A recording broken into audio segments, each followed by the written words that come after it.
खुलुमबाय Bodoland entertainment live YouTube चेनेलखौ नायगिरि नोंथांमोनखौ बरायबाय।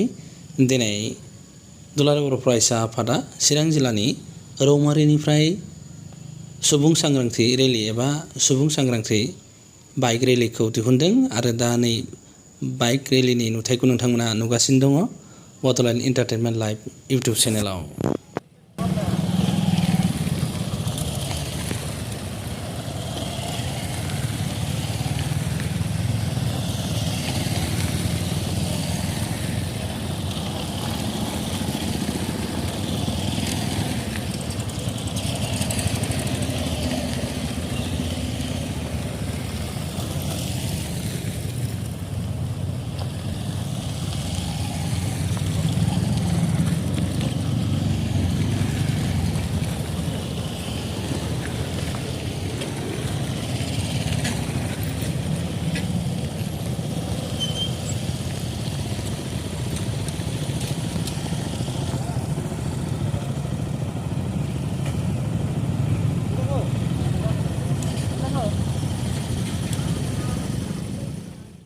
बे सुबुं सांग्रांथि रेलियाव गासै 200नि बांसिन बाइक सालायनानै रेलिखौ जाफुंसार होनो दुलाराय बर' फरायसा आफादा दिनैनि सानाव बाइक रेलिखौ लादों आरो जाफुंसार जादों।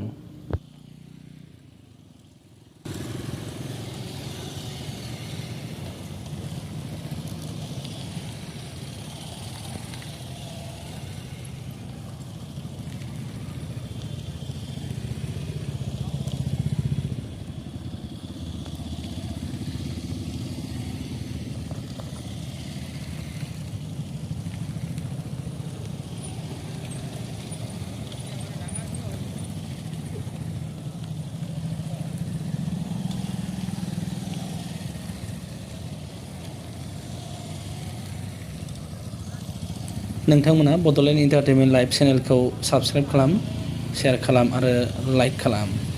गोजोन्थों।